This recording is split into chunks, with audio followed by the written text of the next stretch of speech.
CCTV ফুটেজে দেখা যায় শুক্রবার রাত 11টার পর মিরপুরের কাফরুলে শেরিবাংলা প্রাথমিক স্কুলের পাশের গলিতে কয়েক রাউন্ড গুলি করে পালানোর চেষ্টা করে সন্ত্রাসীরা। গুলিতে নিহত হন যুবদল কর্মী ইউসুফ আলী, আহত হন আরও 2 জন। ঘটনাস্থল থেকে অস্ত্রসহ একজনকে আটক করে স্থানীয়রা। রাজনৈতিক বিরোধ থেকেই এই হত্যাকাণ্ড ঘটে থাকতে পারে বলে অভিযোগ স্থানীয়দের। আমার ছোট ভাইকে উদ্দেশ্যমণ্ডিত করে সকালবেলা হাফিজুল বাবু তার লোকজন দিয়ে বাসা থেকে ঢাকায় এনে নির্মমভাবে তাকে বেধড়ক মার দিয়ে হাত পাও ভেঙে তারা থানায় দিয়ে গেছে। আমার ভাই নিরপরাধ, তাকে কিভাবে অন্যায়ভাবে পুলিশ না তারা নিজের লোকজন দিয়ে পিটিয়ে আওয়ামী লীগের ফ্যাসিস্টদের মতো করে পিটিয়ে আমার ভাইকে থানায় দিয়ে গেছে, এই বিচার আমি আগে চাই। বাসার সামনে মায়ের সামনে ছেলেরে মারছে, আমার মহাডের রুগী, আমার অসুস্থ হয়ে গেছে স্যার, আমি এটার বিচার চাই স্যার। হাফিজুল বাবুর অভিযোগ, হত্যা মিশনে সরাসরি অংশ নিয়েছেন 3 জন।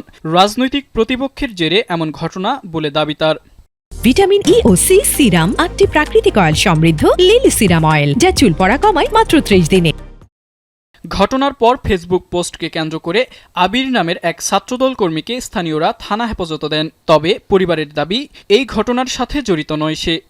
পুলিশ বলছে, পরিকল্পিতভাবে মাঠে নেমেছিল পেশাদার ভাড়াটে খুনিরা। মারা গেছে ইউসুফ, ওনার বড় ভাই বাদী হয়ে মামলা করেছে। উনি ওনাদের যেই অভিযোগ যেটা দিচ্ছে ওই অনুসারে আমরা মামলাটা নিয়েছি। ওই অনুসারে আমাদের অভিযান চলমান আছে। আমাদের অবজারভেশনে মনে হলো যে যারা গতকালকের ঘটনা ঘটাইছে তারা পেশাদার। রাজধানীর ভেতরের এমন ঘটনার রহস্য উদ্ঘাটনে কাজ করছে আইনশৃঙ্খলা বাহিনীর সদস্যরা। রাব্বিয়াল রাহিদ, এখন, ঢাকা।